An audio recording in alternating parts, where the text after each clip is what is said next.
Hi friends, ഇന്നത്തെ കഥയിലേക്ക് എല്ലാവർക്കും സ്വാഗതം. വീഡിയോയിലേക്ക് പോകുന്നതിന് മുമ്പേ തന്നെ എൻ്റെ ചാനൽ ഫസ്റ്റായിട്ട് കാണുന്നവരാണെങ്കിൽ ഫസ്റ്റ് തന്നെ സബ്സ്ക്രൈബ് ചെയ്ത് ലൈക്ക് ചെയ്ത് സപ്പോർട്ട് ചെയ്ത് കാണാം. മഹേഷിൻ്റെ ഇന്നലത്തെ കെട്ട് ശരിക്കും വിട്ടിട്ടില്ല. മഹേഷ് വന്ന് മുഖമൊക്കെ കഴുകി ഒന്ന് ഫ്രഷ് ആവാൻ വേണ്ടി പോവുകയാണ്. അപ്പോൾ അവിടേക്കാണ് സിദ്ധു വരുന്നത്. അതായത് ആ മെഡിസിൻ്റെ കവറുമായിട്ടാണ് സിദ്ധു വരുന്നത്. സിദ്ധു വന്നിട്ട് വിളിക്കുകയാണ്, മഹേഷ്. എന്താ സാർ, എന്താടാ ഇത്? മഹേഷ് ഒരല്പസമയം ഗുളികൻ്റെ കവർ തന്നെ നോക്കി നിന്നിട്ട് പറയാണ്, അത് ഗുളികൻ്റെ കവർ. അപ്പോൾ സിദ്ധു അറിയാം, അതെനിക്കറിയാം. ഇതെങ്ങനെയാണ് ചന്ദ്രികയുടെ വീട്ടിൽ വന്നേന്ന് അതാ എനിക്കറിയേണ്ടത്. മഹേഷ് പറയാണ്, അതെനിക്കങ്ങനെ അറിയാം. നീ അറിയാതെ ഇത് ചന്ദ്രികയുടെ വീട്ടിൽ വരാൻ ഒരു ചാൻസും ഇല്ല.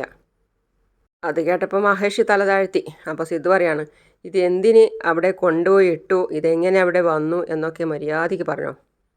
സാർ, പോയി അവളോട് ചോദിക്ക്, എന്നോടൊന്നും ചോദിക്കണ്ട. അപ്പോൾ സിദ്ധു ചോദിക്കുകയാണ്, നീ എന്തിനു വേണ്ടിയാണ് ഈ മരുന്ന് ചന്ദ്രിക കഴിക്കുന്ന ഭക്ഷണത്തിൽ ചേർക്കാൻ നോക്കിയത്? അപ്പോൾ അവൻ ചോദിക്കുകയാണ്, സാർ, ഇത് ഞാൻ കലർത്തിയതാണെന്ന് സാറ് കണ്ടോ? നീയാണിത് കലർത്തിയതെന്ന് എനിക്ക് നന്നായിട്ടറിയാം.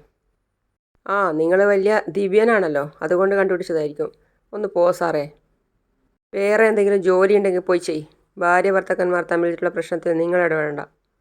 നിങ്ങളെപ്പോലെ വല്ലവൻ്റെയും ഭാര്യമാരെ ആഗ്രഹിക്കുന്ന പലരെയും ഞാൻ കണ്ടിട്ടുണ്ട്.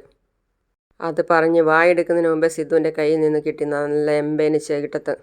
ഇനി ഒരിക്കൽ കൂടി ചന്ദ്രികയെക്കുറിച്ച് മോശമായിട്ടെന്തെങ്കിലും പറഞ്ഞാലുണ്ടല്ലോ. അപ്പോഴേക്കും അവിടേക്ക് നമ്മളെ മേഘ മേഡം എത്തി. സിദ്ധു എന്ന് വിളിക്കുകയാണ്. അവൾ വന്ന് ചോദിക്കുകയാണ്, ഇപ്പം എന്തിനാ ഇവനെ അടിക്കുന്നേ? അവൻ പറഞ്ഞ കാര്യത്തിന് അവനെ അടിക്കുകയല്ല, കൊല്ലുക വേണ്ടത്. ഇവനെ ജീവനോടെ വിട്ടതിന് സന്തോഷിക്ക്. എന്തിനാ സിദ്ധാർത്ഥ് ഇങ്ങനെ റൗഡിയെ പോലെ പെരുമാറുന്നേ? ഇവനെ പോലുള്ള തെമ്മാടികളെ കൈകാര്യം ചെയ്യുന്നതിന് ഞാൻ റൗഡിയാവുന്നതിന് ഒരു തെറ്റുമില്ല. ഇവനോട് പറഞ്ഞേക്ക് ഇനി മേലിൽ ചന്ദ്രികയുടെ പരിസരത്ത് പോലും പോകരുതെന്ന്. മര്യാദയ്ക്കിരുന്നോ, അല്ലെങ്കിൽ കഴുത്തിന് മേലെ തലയുണ്ടാവില്ല. അത് പറഞ്ഞ് സിദ്ധു ദേഷ്യത്തോടെ പോയി. അപ്പോൾ മേഘ മഹേഷിനെ തന്നെ നോക്കുകയാണ് കുറച്ച് സമയം. പിന്നെ കാണിക്കുന്നത് നമ്മളെ ആരതിയെയാണ്. ആരതി ബെഡിൽ ഇരുന്നിട്ട് ഇങ്ങനെ കരഞ്ഞുകൊണ്ടേ ഇരിക്കുകയാണ്. ആരതി ബെഡിൽ വിഷമത്തോടെയും സങ്കടത്തോടെയും ഇരുന്ന് കരയാണ് കഴിഞ്ഞു പോയ കാര്യങ്ങൾ ഓർത്തിട്ട്. അപ്പോഴാണ് അവിടേക്ക് ചന്ദ്രിക വരുന്നത് കോഫിയുമായിട്ട്. ആരതി, എന്താ കോഫി കുടിക്ക്. ചന്ദ്രിക പറയാണ്, നീ അന്ന് അവനോട് ഫോണിൽ കൂടി സംസാരിക്കുമ്പോൾ തന്നെ എനിക്ക് സംശയമുണ്ടായിരുന്നു. സ്നേഹിക്കുന്നവൻ മനസ്സിനെയാണ് ആഗ്രഹിക്കേണ്ടത്. പക്ഷേ ഇവനാവട്ടെ നിൻ്റെ ശരീര സൗന്ദര്യം കണ്ടിട്ടാണ് സംസാരിച്ചുകൊണ്ടിരുന്നത്. അത് മനസ്സിലാക്കാൻ നിനക്ക് ഇത്രയും സമയമെടുത്തല്ലോ. സൗന്ദര്യവും പണവും കണ്ടുണ്ടാവേണ്ടതല്ല പ്രണയം. മനസ്സുകൊണ്ടാണ് ഉണ്ടാവേണ്ടത്. അതാണ് ശരിക്കുള്ള സ്നേഹം. അവന് നിന്നോടുണ്ടായിരുന്നത് പ്രണയമല്ല, അത് വെറും കാമമായിരുന്നു. നീ നന്നായി ശ്രദ്ധിക്കണം മോളെ. ഇതുപോലെയുള്ളവർ നമുക്ക് ചുറ്റും ഉണ്ട്. പിന്നെ അവൾ എണീറ്റിട്ട് ചന്ദ്രികയുടെ കയ്യിൽ കയറി പിടിച്ചിട്ട് പറയാണ്, ഒരുപാട് നന്ദിയുണ്ട് ചന്ദ്രികയെ. നീ കൃത്യസമയത്ത് വന്നില്ലായിരുന്നെങ്കിൽ ആ പാവി എന്നെ നശിപ്പിച്ചേനെ. ഞാൻ അവനെ വളരെ നല്ലവനാണെന്നാണ് കരുതിയത്. പക്ഷേ അവൻ ഇത്രയും ചീപ്പായി പെരുമാറുമെന്ന് ഞാൻ ഒരിക്കലും പ്രതീക്ഷിച്ചില്ല. ശരി, നടന്നതോർത്ത് വിഷമിച്ചിട്ട് ഇനി ഒരു കാര്യവുമില്ല. ഇതാ ഈ കോഫി കുടിച്ചിട്ട് റെസ്റ്റ് എടുക്ക്. ഇതാ കോഫി. ചന്ദ്രിക കോഫി കൊടുത്തിട്ട് തിരിയുമ്പോൾ അവൾ വീണ്ടും വിളിക്കുകയാണ്, ചന്ദ്രികയെ. എന്താ ആരതി? എനിക്ക് സംഭവിച്ചതൊന്നും നീ ആരോടും പറയില്ലെന്ന് എനിക്ക് സത്യം ചെയ്തതാ എന്ന് പറഞ്ഞിട്ട് അവൾ കൈ കൊടുക്കുകയാണ്. ഞാൻ ആരോടും പറയില്ല. എനിക്ക് സത്യം ചെയ്തു തന്നാലേ എനിക്ക് വിശ്വാസമാവും. അവൾ അവളുടെ കയ്യിൽ കൈവച്ചു സത്യം ചെയ്യാണ്. സത്യമായിട്ടും ഞാനിത് ആരോടും പറയില്ല. എന്താ പോരെ? സമാധാനമായിട്ടിരിക്കെ. പിന്നെ ഇനിയും അവൻ വിളിക്കുകയാണെങ്കിൽ അവൻ്റെ ഫോൺ എടുക്കണ്ട കേട്ടോ. ശരി. പിന്നെ കാണിക്കുന്നത് എല്ലാവരും ഭക്ഷണം കഴിക്കുകയാണ്. മുത്തശ്ശനും മഹേന്ദ്രൻ സാറും സിദ്ധുവൊക്കെ ഭക്ഷണം കഴിക്കുകയാണ്. എല്ലാവരും ഇരുന്ന് ഭക്ഷണം കഴിക്കുകയാണ്. അപ്പോൾ ചന്ദ്രികയാണ് എല്ലാം സെർവ് ചെയ്ത് കൊടുക്കുന്നത്. അപ്പോൾ മുത്തശ്ശി പറയാണ്, ജാനകി, ഇപ്പോൾ എല്ലാവരും ഉണ്ട്. നീ മഹേന്ദ്രനോട് സംസാരിക്കേ. അതായത് ചന്ദ്രികയുടെയും സിദ്ധുവിൻ്റെയും കാര്യം. മേഘയുടെയും സിദ്ധുവിൻ്റെയും കാര്യം. ശരി ചെറിയമ്മേ. അപ്പോൾ അവർ പറയാണ്, ജാനകി, അച്ഛാ, മേഘയും സിദ്ധുവും തമ്മിലുള്ള വിവാഹത്തെക്കുറിച്ച് പറഞ്ഞിരുന്നില്ലേ? അച്ഛൻ എന്താ അതിനെപ്പറ്റി തീരുമാനിച്ചിരിക്കുന്നേ?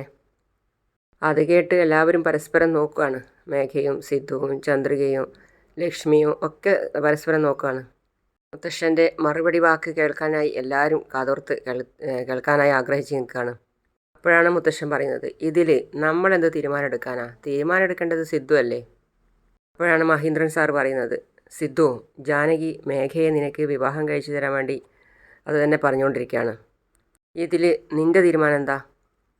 മേഘ സന്തോഷത്തോടെ ചിരിക്കുകയാണ്. അപ്പോൾ ജാനകി വീണ്ടും പറയാണ്, എന്താണ് ആലോചിച്ചിരിക്കുന്നത്? മേഘയെ വിവാഹം കഴിക്കാൻ തയ്യാറാണെന്ന് പറയേ. അപ്പോൾ മുത്തശ്ശൻ പറയാണ്, ജാനകി അവൻ ആലോചിച്ച് പറയട്ടെ, അവനെ നീ നിർബന്ധിക്കണ്ട. ചന്ദ്രിക പോയിട്ട് കുറച്ച് അല്പം മാറി നിൽക്കുകയാണ്. കാര്യം എന്ന് പറഞ്ഞാൽ അവരുടെ കുടുംബകാര്യത്തിൽ ഇടപെടേണ്ട എന്ന് കരുതിയിട്ട് മാറി നിൽക്കുകയാണ്. അപ്പോഴേക്കും ജാനകി വീണ്ടും ശൗര്യത്തോടെ പറയാണ്, സിദ്ധു, അമ്മാവനും മറ്റുള്ളവരൊക്കെ പറയുന്നത് കേട്ടില്ലേ മേഘയെ വിവാഹം കഴിക്കുന്നതിനെ പറ്റിയിട്ട്? ഞാൻ മേഘയെ വിവാഹം കഴിക്കാമെന്ന് അവരോട് പറയേ. നോക്ക് സിദ്ധു, മേഘ ചെറിയ കുട്ടിയാണ്, അവളെ ആരോ പറ്റിച്ചതാണ് എന്ന് വെച്ച് അവളെ അങ്ങനെ അങ്ങ് വിടാൻ പറ്റുമോ? നോക്ക് സിദ്ധു, മേഘയെ നീ സ്വീകരിക്കണം, എന്നാലേ അവളുടെ ജീവിതം നന്നാവൂ. അപ്പോഴാണ് മഹേന്ദ്രൻ സാറിന് കോൾ വരുന്നത്. അപ്പോൾ കോൾ എടുത്തിട്ട് പറയാണ്, പറയൂ കൃഷ്ണമൂർത്തി, എന്താണ് ഈ സമയത്ത്? കൃഷ്ണമൂർത്തി, എന്തിനാ കരയുന്നത്? എന്താ നടന്നതെന്ന് പറയൂ. സാർ, നമ്മുടെ മില്ല് തീ പിടിച്ച് എരിയാണ് സാർ. വാട്ട് എന്ന് പറഞ്ഞ് മഹേന്ദ്രൻ സാർ പെട്ടെന്ന് എണീച്ച് നിൽക്കുകയാണ്. അപ്പോൾ ലക്ഷ്മിയോ എന്താ എന്താ എന്ന് ചോദിക്കുന്നുണ്ട്. അതുപോലെ തന്നെ സിദ്ധുവും ചോദിക്കുകയാണ്, എന്താ സാർ, എന്ത് പറ്റി, തീ പിടിച്ചെന്നോ? അപ്പോൾ സിദ്ധു എണീച്ച് ഞെട്ടുകയാണ്. ഇതെങ്ങനെയാണ് സംഭവിച്ചത്? അറിയില്ല സാർ, നമ്മുടെ സ്റ്റാഫ് 2-3 പേർക്കും പൊള്ളലേറ്റിട്ടുണ്ട് സാർ. നിങ്ങളെ എന്ത് പറ്റിയെന്ന് പറയൂ. അപ്പോൾ കൃഷ്ണമൂർത്തി വീണ്ടും പറയാണ്, അവരെയൊക്കെ ഹോസ്പിറ്റലിലേക്ക് കൊണ്ടുപോയിട്ടുണ്ട്. നമ്മുടെ സ്റ്റാഫ് 2-3 പേരോ? എങ്ങനെ ഇത് സംഭവിച്ചത്? മേഘയും എണീറ്റ് ഞെട്ടുകയാണ്. അയ്യോ എന്ന് പറഞ്ഞ് ലക്ഷ്മിയോ മുത്തശ്ശിയോ ഒക്കെ എല്ലാവരും ഞെട്ടുകയാണ്. അതുമാത്രമല്ല സാർ, 20 കോടിയുടെ മെറ്റീരിയൽസാണ് കത്തിയിരിക്കുന്നത്. അങ്കിൾ എന്താ കാര്യമോ? മഹേന്ദ്ര സാറിന് വാക്കുകൾ കിട്ടുന്നില്ല, വല്ലാത്ത വിഷമിച്ചിരിക്കുകയാണ്. എന്താ സംഭവിച്ചത്? പറയൂ അങ്കിളെ എന്താ സംഭവിച്ചത്? മഹേന്ദ്രൻ സാറിന് പിന്നെ വാക്കുകൾ കിട്ടുന്നില്ല, വല്ലാത്തൊരു പരവേശത്തോടെയാണുള്ളത്. നമ്മുടെ മില്ല് കത്തി എരിഞ്ഞടാ മോനെ. അവിടെയുള്ള സ്റ്റാഫുകൾക്ക് തീപിടുത്തത്തിൽ സീരിയസ് ആയിരിക്കുകയാണ്. നമ്മുടെ സ്റ്റോറിൽ 20 കോടിയുടെ മെറ്റീരിയൽസ് കത്തിക്കരിഞ്ഞു പോയെന്ന്. സിദ്ധു, ഇതൊക്കെ എങ്ങനെയാണ് നടന്നത്? അങ്കിൾ അറിയില്ല അങ്കിൾ. മഹീന്ദ്രൻ സാറിന് വീണ്ടും നെഞ്ചുവേദന ഇളകി. അപ്പോൾ മുത്തശ്ശൻ പറയാണ്, സിദ്ധു, മഹീന്ദ്രനെ നോക്ക് മോനെ. ലക്ഷ്മി പറയാണ്, സിദ്ധു, അമ്മാവനെ നോക്ക്, കുറച്ച് വെള്ളം എടുക്ക്. വാ അങ്കിൾ, പതുക്കെ വാ അങ്കിൾ എന്ന് പറഞ്ഞ് മഹേന്ദ്രൻ സാറിനെ റൂമിലേക്ക് കൊണ്ടുപോയി കിടത്തുകയാണ്. അതായത് ലക്ഷ്മിയും സിദ്ധുവും ചേർന്ന്. അങ്കിൾ മരുന്ന് കഴിക്കാന്ന് പറഞ്ഞ് വെള്ളം കൊടുക്കുകയും മരുന്ന് കൊടുക്കുകയും ഒക്കെ ചെയ്യാണ് സിദ്ധു. മുത്തശ്ശൻ പറയാണ്, നീ സമാധാനിക്കും മോനെ, നീ വിഷമിക്കല്ല, നീ സമാധാനത്തോടെ നിൽക്ക്, ആർക്കും ഒന്നും സംഭവിക്കല്ലേ എന്ന് നമുക്ക് ഭഗവാനോട് പ്രാർത്ഥിക്കാം. സിദ്ധു പറയാണ്, അങ്കിളെ ഒന്നുമില്ല അങ്കിൾ ആദ്യം ധൈര്യമായിട്ടിരിക്കാൻ നോക്ക്, അങ്കിളൊന്ന് കിടക്ക്, അങ്കിളൊന്നും കൊണ്ട് പേടിക്കണ്ട. കിടന്നോ ഏട്ടാ എന്ന് പറഞ്ഞ് ലക്ഷ്മി മഹേന്ദ്രൻ സാറിനെ പിടിച്ച് കിടത്തുകയാണ്. അങ്കിളൊന്നും കൊണ്ട് പേടിക്കണ്ട, എന്താണെന്ന് ഞാൻ പോയി നോക്കിയിട്ട് വരാം. മുത്തശ്ശ, സാറിനെ അങ്കിളിനെ ശ്രദ്ധിക്കണേ. മഹേന്ദ്രൻ സാറ് കടന്നിടത്തുനിന്ന് ആലോചിക്കുകയാണ്, എൻ്റെ മകൾ മരിച്ചു, ഇപ്പോൾ എൻ്റെ കമ്പനിയും കത്തിയെരിയുകയാണ്. ഭഗവാൻ എന്തിനാണ് എന്നെ ഇങ്ങനെ ജീവനോടെ ഇട്ടിരിക്കുന്നതെന്ന് മനസ്സിലാവുന്നില്ല. മേഘയുടെ അച്ഛനായിരുന്നു ഇതിന് പിന്നിൽ. അയാൾ ചോദിക്കുകയാണ് ഏൽപ്പിച്ച ആളോട് എല്ലാം ശരിയായോ എന്ന്. അപ്പോൾ അയാൾ പറയാണ്, എല്ലാം തകർത്തിട്ടുണ്ട് സാർ. സാറേ, വിശ്വാസമില്ലെങ്കിൽ ഇതൊന്ന് കണ്ടു നോക്ക് സാറേ. ഏൽപ്പിച്ചയാൾ അത് വീഡിയോ ആക്കി എടുത്തിട്ട് അയാൾക്ക് കാണിച്ചു കൊടുക്കുകയാണ്. അപ്പോൾ അയാൾ വിശ്വാസത്തോടെ സന്തോഷത്തോടെ ചിരിക്കുകയാണ്. കത്തി എരിയുന്ന ആ കാഴ്ച കണ്ട് സന്തോഷത്തോടെ അർമാദിക്കുകയാണ് അയാൾ. ശരി, ഈ വീഡിയോ ഒന്ന് എനിക്ക് അയക്ക്. ശരി, ഇപ്പം അയച്ചു തരാം. അലക്കി, എങ്ങനെയുണ്ട്? സാറ് പറഞ്ഞതുപോലെ തകർത്ത് കളഞ്ഞില്ലേ? സൂപ്പർ. എടാ, നിന്നെ അയക്കുമ്പോൾ ഞാൻ വിചാരിച്ചു നീ എല്ലാം കുളമാക്കി കളയുമെന്ന്. പക്ഷേ നീ ഇത്രയും പേരുടെ കണ്ണു വെട്ടിച്ച് നല്ല രീതിയിൽ തന്നെ ചെയ്തല്ലോടാ. ഇത് വെച്ചോ എന്ന് പറഞ്ഞ് അവന് പൈസ കൊടുക്കുകയാണ്. അപ്പോൾ അവൻ പറയാണ്, ഇതെന്താ ഇത്, വളരെ കുറവാണല്ലോ. അപ്പോൾ അയാൾ വീണ്ടും വിളിക്കുകയാണ്, മണിക്കുട്ടാ, എൻ്റെ മോളൊന്ന് ചെയർമാൻ ആയിക്കോട്ടെ, പിന്നെ നിനക്ക് എത്ര വേണമെങ്കിലും ഞാൻ തരുമല്ലോ. അത്രയും വലിയ റിസ്ക്കാണ് സാർ ഞാൻ എടുത്തിരിക്കുന്നത്. അതുകൊണ്ട് മകൾ കമ്പനിയുടെ ചെയർമാൻ ആയി കഴിഞ്ഞാൽ പിന്നെ എന്നെ മറന്നു കളയരുത്. എടാ, അതെങ്ങനെയാടാ മറക്കുന്നത്? എന്തൊക്കെ മറന്നാലും അത് ഞാൻ മറക്കുമോ?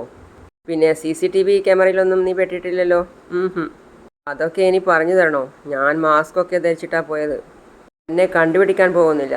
ശരി, നീ പോയിക്കോ, ആരെങ്കിലും കാണണ്ട. ആരെങ്കിലും കണ്ടാൽ കുഴപ്പമാവും. അപ്പോൾ ശരി സാറേ.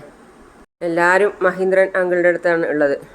അവരുടെ അവസ്ഥ അത്രയും സീരിയസ് ആയിട്ടാണ് ഉള്ളത്. അതുകൊണ്ട് അവരുടെ അടുത്താണ് എല്ലാവരും ഉള്ളത്. അപ്പോൾ ആ സമയത്താണ് മേഘയ്ക്ക് ഫോൺ വരുന്നത്. അപ്പോൾ അവൾ ഫോൺ എടുത്തിട്ട് പറയാണ്, ചന്ദ്രൻ അച്ഛനാണല്ലോ വിളിക്കുന്നത്. അച്ഛനെന്ത് ഈ സമയത്ത് ഫോൺ ചെയ്യുന്നത്? അവൾ പിന്നെ എല്ലാവരെയും ഒന്ന് ശ്രദ്ധിച്ചതിന് ശേഷം ഫോണും കൊണ്ട് പുറത്തേക്ക് പോവുകയാണ്. ഹലോ മേഘ, ഇതെന്താ അച്ഛ ഈ സമയത്ത് വിളിക്കുന്നേ? മേഘ, ഒരു നല്ല കാര്യം, അത് പറയാൻ വേണ്ടിയാണ് വിളിച്ചത്. എന്ത് കാര്യം? നിങ്ങളുടെ മില്ല് കത്തിയിരുന്നത് ആരോ ഫോൺ ചെയ്ത് പറഞ്ഞില്ലേ? അതെങ്ങനെയാ അച്ഛൻ അറിഞ്ഞത്? അവൾ ഞെട്ടുകയാണ്. മേഘ, ആ മില്ല് കത്തിക്കാൻ പറഞ്ഞത് ഞാനാ. അയ്യോ, അച്ഛൻ എന്തായി പറയുന്നേ? അച്ഛനാണോ അത് ചെയ്തത്? അതെ, അവിടെ തീ വെക്കാൻ പറഞ്ഞത് ഞാനാണ്. അയ്യോ, എന്തിനാ അങ്ങനെ ചെയ്തത്? അതെല്ലാം നിനക്ക് വേണ്ടിയാ മോളെ ചെയ്തത്. അയ്യോ, അവിടെ CCTV ക്യാമറ ഉള്ളതല്ലേ. അച്ഛൻ നേരിട്ടാണോ അത് ചെയ്തത്? അല്ല മോളെ, വേറെ ആളെ വെച്ച് ചെയ്തതാ. പക്ഷേ ആള് മിടുക്കനാ, മാസ്ക് വെച്ച അകത്തേക്ക് പോയത്. അതുകൊണ്ട് ആർക്കും കണ്ടുപിടിക്കാൻ പറ്റില്ല.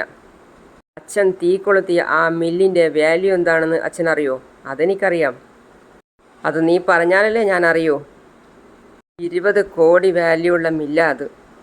അപ്പോൾ ആ ചാമ്പലായിപ്പോയ 20 കോടിക്ക് സിദ്ധു അല്ലേ ഉത്തരവാദി?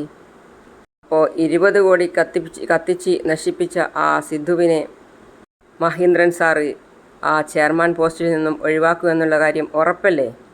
അതെ അച്ഛാ, മഹീന്ദ്രൻ അച്ഛൻ പറഞ്ഞില്ലെങ്കിലും ബോർഡ് ഓഫ് ഡയറക്ടേഴ്സ് 20 കോടി രൂപ നഷ്ടപ്പെട്ടു പോയതിന് സിദ്ധു ആണ് കാരണമെന്ന് പറയും. സിദ്ധു ആ കുറ്റാരോപണം താങ്ങാൻ വയ്യാതെ ചെയർമാൻ പോസ്റ്റിൽ നിന്നും എന്തായാലും റിസൈൻ ചെയ്യും. നന്നായി അച്ഛാ. അപ്പോൾ അയാൾ പറയാണ്, ഇതൊക്കെ എന്ത്, ഇനിയല്ലേ കാണാൻ പോകുന്നത്. അച്ഛൻ ചെയ്തതിൽ വെച്ച് ഏറ്റവും നല്ല കാര്യമാണിത്. മേഘ, നിനക്ക് വേണ്ടി ഇനിയും ഒരുപാട് കാര്യങ്ങൾ ചെയ്യാൻ വേണ്ടി ഞാൻ കാത്തിരിക്കുകയാണ്. താങ്ക്സ് അച്ഛാ. ഓക്കെ മോളെ. എന്നെ കാണിക്കുന്നത് ആരതിയെ അവൻ വിളിച്ചുകൊണ്ടേയിരിക്കുകയാണ്. അപ്പോൾ ആരതി ഫോൺ അറ്റൻഡ് ചെയ്യാതെ കോൾ കട്ട് ചെയ്യാണ്. ഇവനെന്തിനാ എന്നെ ഇങ്ങനെ വിളിച്ചുകൊണ്ടിരിക്കുന്നത്? അവൻ വീണ്ടും വീണ്ടും വിളിക്കുകയാണ്. ആദ്യം അവൻ്റെ നമ്പർ ബ്ലോക്ക് ചെയ്യണം. പിന്നെ അവൻ വേറൊരു നമ്പറിൽ നിന്ന് വിളിക്കുകയാണ്. അപ്പോൾ അവൾ കോൾ അറ്റൻഡ് ചെയ്തു. എന്നിട്ട് പറയാണ്, എന്താ ആരതി, ഞാൻ കോൾ ചെയ്താൽ നീ ഫോൺ എടുക്കില്ലേ? എന്തിനാ എന്നെ വിളിക്കുന്നത്? ദയവേത് ഇനി എന്നെ വിളിക്കരുത്. ഫോൺ വെക്കുന്നതിന് മുമ്പ് ഒരു കാര്യം കൂടി കേട്ടിട്ട് നീ വെക്ക്. എന്താ? അന്ന് നീ എൻ്റെ വീട്ടിൽ വന്നപ്പോൾ കയ്യിലുള്ള ജ്യൂസ് കൈതട്ടി നിൻ്റെ ദേഹത്ത് വീണില്ലേ? ഓർമ്മയുണ്ടോ നിനക്കത്? നീ ബാത്റൂമിൽ പോയി അത് ക്ലീൻ ചെയ്യാൻ വേണ്ടി എല്ലാം കഴിച്ചില്ലേ? അതെ, അതിനിപ്പോൾ എന്താ? നീ ബാത്റൂമിൽ പോയി ഡ്രസ്സെല്ലാം മാറ്റി ഷവറിൽ കുളിച്ചില്ലേ? ആ വീഡിയോ മുഴുവനും എൻ്റെ കയ്യിലുണ്ട്. ഏയ്, നീ എന്താ പറയുന്നേ? അവൻ ചിരിക്കുകയാണ്. നീ സത്യമാണോ പറയുന്നത്? ദേ നോക്ക്, എന്നെ ടെൻഷനാക്കരുത്. ഓരോന്ന് പിച്ചും പേയും പറയല്ലേ. എന്തിനാ കള്ളം പറയുന്നേ? നിനക്ക് എന്നെ വിശ്വാസം ഇല്ലെങ്കിൽ നീ നിൻ്റെ ഫോണൊന്ന് ചെക്ക് ചെയ്യ്. ഞാൻ നിനക്ക് വീഡിയോ അയച്ചിട്ടുണ്ട്. ആ വീഡിയോ ഓണാക്കിയിട്ട് അവൾ കണ്ടിട്ട് ഞെട്ടുകയാണ്. അങ്ങനെയാണ് ഇന്നത്തെ ഭാഗം അവസാനിക്കുന്നത്. അപ്പോൾ അടുത്ത വീഡിയോ ആയിട്ട് അടുത്ത നല്ല നല്ല കാര്യങ്ങളുമായിട്ട് ഉടൻ വരുന്നതാണ്. അതുവരേക്കും ബൈ ബൈ.